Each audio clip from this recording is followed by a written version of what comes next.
Assalamualaikum warahmatullahi wabarakatuh. Ya, anak-anakku yang berbahagia, jumpa lagi dengan saya. Pada kesempatan saya kali ini, saya akan membahas mengenai soal-soal cukup banyak yang berkaitan dengan kehidupan sehari-hari.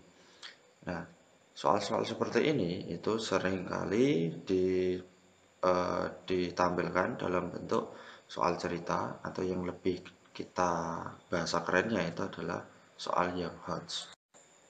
Sehingga dalam penyelesaiannya kalian butuh penafsiran-penafsiran dan butuh memahami soal dengan sangat baik ya, tentu saja seperti itu.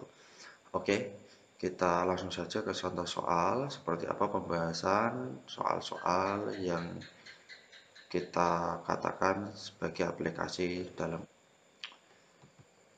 Kita masuk ke soal yang pertama, ya, sebuah pabrik roti memiliki persediaan bahan baku yang memenuhi persamaan 4x pangkat 6 min 8x pangkat 5 plus 4 plus x pangkat 4 plus 3x pangkat 3 ditambah 2x plus 20. Sementara itu bahan baku untuk membuat satu buah roti itu diberikan dalam bentuk persamaan 2x min 3. Jadi di sini bahan baku seluruhnya maupun bahan baku untuk membuat roti itu masih dalam bentuk suku banyak. Nah, tentukan banyaknya roti yang dapat diproduksi dan sisa bahan baku setelah diproduksi. Ya, jadi ini contoh soal tentang kehidupan sehari-hari yang mana ya, kalau kita memproduksi roti di suatu pabrik itu kita punya suatu mesin, ya mesin itu tentu saja ya dalam bentuk formula. Nah, di mana formula itu kita coba nanti maksimalkan seperti itu sehingga nanti diperoleh persamaan suku banyak di situ sehingga kita harus bisa menyelesaikannya. Nah, itu ya contohnya dalam bentuk contoh soal seperti ini. Nah, apa yang kita lakukan untuk menyelesaikan contoh kasus seperti ini? Yang pertama, ya kita harus mengetahui dulu apa yang diketahui. Setelah itu kita convert ya apa yang kita ketahui, kita ubah dalam bentuk bahasa matematis. Seperti apa pembahasannya? Kita lihat slide. Oke, berdasarkan informasi yang ada di soal, maka kita dapat memisalkan ya. Jadi ini pentingnya kita memahami soal. Yaitu kita memisalkan dalam bentuk kalimat matematis, yaitu persediaan semua bahan baku roti, yaitu adalah fx sama dengan 4x pangkat 6 min 8x pangkat 5 ditambah x pangkat 4 tambah 3x pangkat 3 ditambah 2x ditambah 20. Sementara bahan baku untuk membuat satu buah roti itu ya kita misalkan dalam bentuk px 2x min 3. Ya, kenapa ini kita dalam bentuk px? Karena ini nanti membagi seluruh persediaan ya. Nah, jadi untuk membuat satu buah roti itu habisnya sekian. Berarti dari sekian banyak bahan baku kita bagi dengan kita bagi dengan semua bahan baku untuk membuat satu buah roti, maka kita dapatkan banyaknya roti yang kita hasilkan. Nah, kira-kira seperti itu ya anak-anak. Jadi di sini 2x min 3 posisinya sebagai px kalau di polinomial atau pembagi. Sehingga dari px ini kita bisa dapatkan atau turunkan menjadi nilai x, yaitu x-nya sama dengan 3/2. Nah, kalau kita sudah dapatkan x 3/2, maka ya langkah selanjutnya yaitu kita bisa selesaikan dengan cara Horner atau dengan cara bersusun. Nah, pada kesempatan kali ini saya memilih untuk penyelesaiannya dengan cara bersusun karena lebih hemat tempat dan lebih cepat dalam menyelesaikannya. Oke, masih ingat ya cara Horner? Yaitu pertama-tama kita harus menyajikan dulu koefisien-koefisien dari suku banyak tersebut. Tapi ingat ya, suku banyak yang kita dapatkan di sini ya dari soal itu belum urut ya. Oleh sebab itu kita urutkan dulu. Ya, kita coba lihat di sini pangkat 6, pangkat 5, pangkat 4, pangkat 3.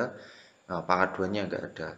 Sehingga bentuk urutnya di sini kita harus menambahkan pangkat 2-nya itu dengan koefisien 0. Sehingga kalau masuk dalam skema Horner, ya kita pakai koefisiennya, urutkan 4 min 8, 1, 3, 0, 2, 20. Nah, kita masukkan X-nya sama dengan 3/2 bagi kita tadi ya, tapi kita berikan X-nya di sini. Selanjutnya kita proses dengan skema Horner, maka kita dapatkan paling pojok kanan ini nilai 23. Nah, nilai 23 kalau di polinomial ini atau skema Horner ini berperan sebagai sisa bagi. Nah, sementara hasil baginya itu apakah 4 min 2 min 2 0 0 2 ini adalah koefisien hasil bagi. Nah, kita lihat dulu ya. Ternyata bukan. Kalau kasus pecahan seperti ini, maka kita nggak bisa langsung dapatkan hasil bagi. Jadi ini bukan HX-nya. Nah, di mana HX-nya? HX-nya kita dapatkan itu setelah kita bagi dengan N. N-nya apa? N-nya itu adalah penyebutnya dari X. Oke, sehingga koefisien ini kalau dibagi dengan 2 ya, maka kita dapatkan 2 min 1 min 1 0 0 1 ini adalah koefisien dari Hx. Tinggal selanjutnya pasangkan dengan variabel urut dari X pangkat 0 itu konstan dari paling belakang ya. Karena apa? Karena ini paling belakang bentuknya adalah konstan. Nah, oleh sebab itu kita dapatkan di sini dari X pangkat 0, X pangkat 1, X pangkat 2, X pangkat 3, X pangkat 4, dan X pangkat 5. Kita gabungkan koefisien dan variabelnya sambil kita bubuhi di situ tanda penjumlahan ya. Sehingga kita dapatkan ya Hx-nya itu adalah 2x pangkat 5 min x pangkat 4 min x pangkat 3 ditambah 1. Ya, saya kira kalian sudah paham tentang ini di materi sebelumnya.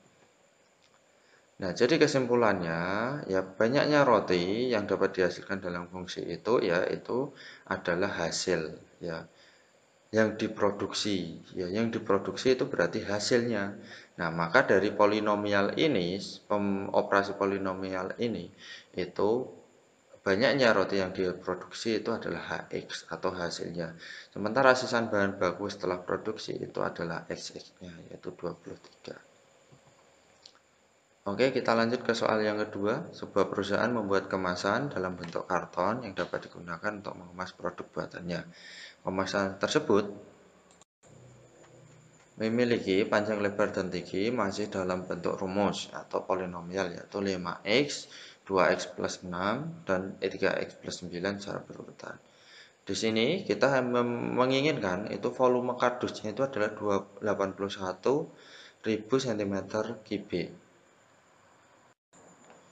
Sehingga ya dengan rumus mesin panjang lebar tinggi dari kardus tersebut seperti demikian dan kita menginginkan menginput volume kardus yang kita hasilkan nanti adalah 81.000 cm3, maka ya bagaimana komputer dari mesin tersebut itu dapat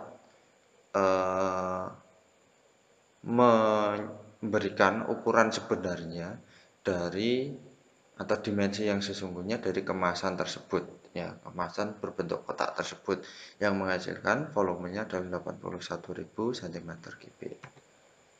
Oke, diketahui dari soal itu panjang, lebar, dan tinggi itu adalah P.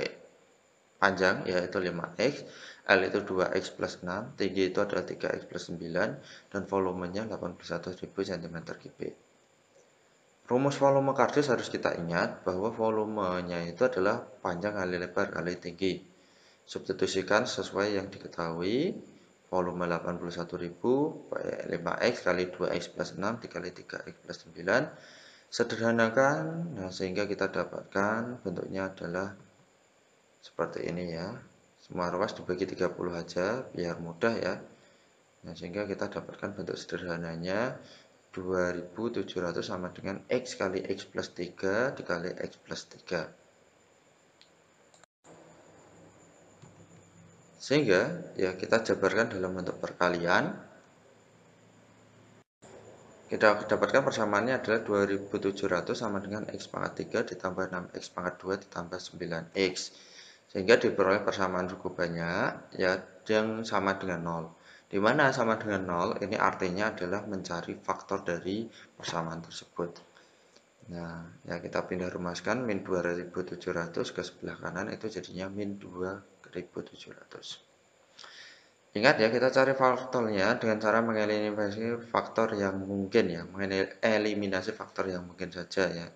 Kalau lupa silahkan dilihat video sebelumnya tentang mencari faktor dari suku banyak. Oke, kita ambil kata X-nya itu kita ambil 12 ya, karena 12 ini adalah faktor yang mungkin dari X pangkat 3 ditambah 6X kuadrat tambah 9X min 2700. Nah, cek dengan skema Horner apakah hasilnya 0 ya, karena ini sudah urut dan kita masukkan 12-nya ya, sehingga kita dapatkan 0 di situ.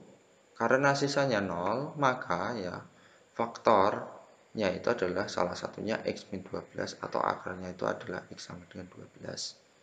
Sehingga kesimpulannya 12 ini adalah X, maka X itu kita masukkan ke panjang, lebar, dan tinggi agar kita mendapatkan ukuran dari karton tersebut yang memiliki volume 81.000 ya, yang kita inginkan tadi. Sehingga kita dapatkan panjangnya 60 cm, lebarnya 30 cm, dan tingginya 45 cm. Oke, kita lihat contoh yang ketiga. Nah, dua ruang berbentuk kubus mempunyai selisih panjang rusuk 2 meter dan volume total kedua ruang tersebut adalah 72 cm3. Ruangan tersebut akan dipasang keramik pada bagian alas atau lantai dan harga keramik untuk per meter perseginya adalah 80.000 ya. Jadi di sini kita diposisikan sebagai atau kita berperan sebagai pemborong ya, pemborong di sini di mana itu ada dua ruangan ya.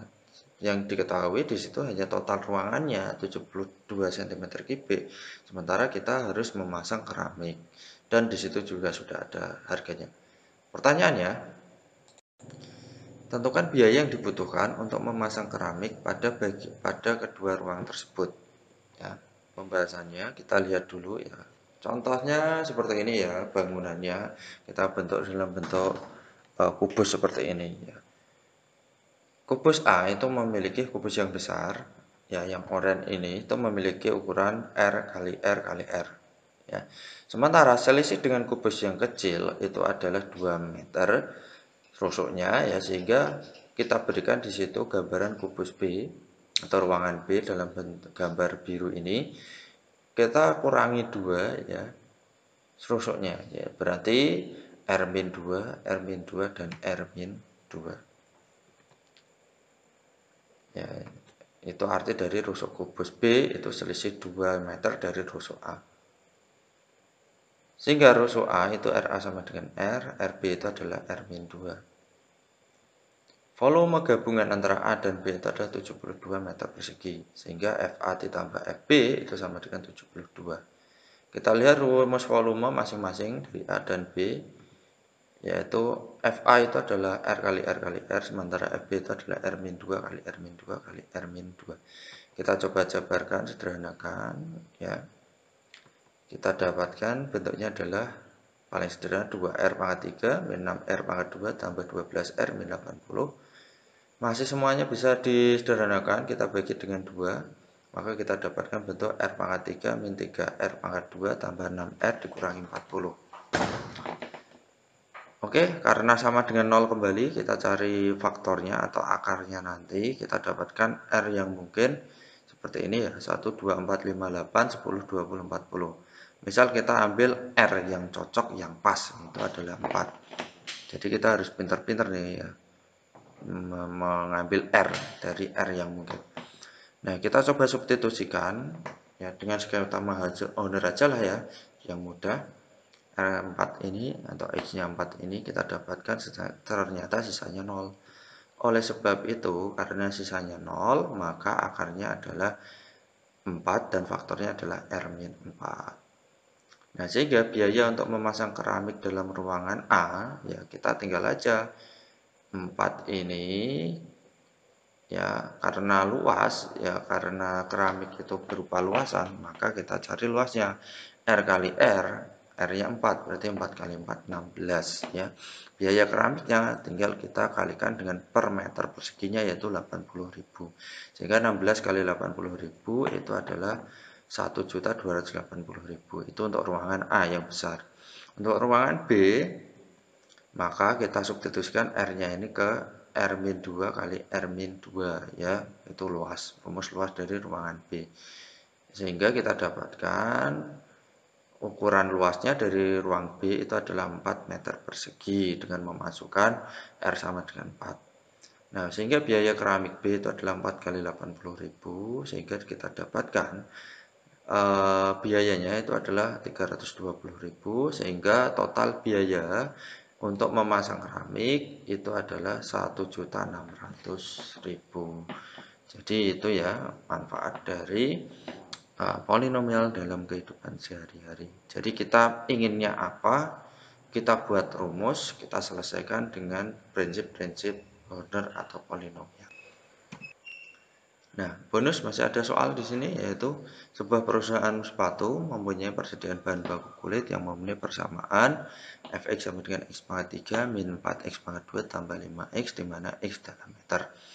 Apabila bahan baku untuk sebuah sepatu memenuhi persamaan x min 2, maka tentukan jumlah sepatu yang dapat diproduksi dan sisa bahan baku setelah diproduksi.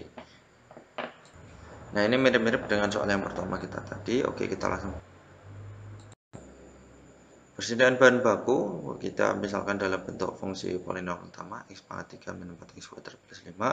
Sementara persamaan bahan baku untuk satu buah sepatu itu adalah px x min 2 ya, kita bagi. Persis seperti tadi ya. Kita dapatkan x-nya 2, terus kita selesaikan dengan Horner ya. Nah, kalau belum urut kita urutkan ya. Ternyata kita dapatkan sisanya 2 dan hx-nya kita bagi dengan 1.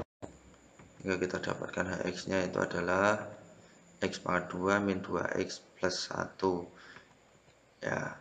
Sehingga kesimpulannya hasilnya itu bisa kita rumuskan nanti. Hasil sepatu yang mungkin nanti kita produksi itu adalah dalam bentuk x pangkat 2 min 2x plus 1. Demikian anak-anakku ya tentang aplikasi polinomial dalam kehidupan sehari-hari.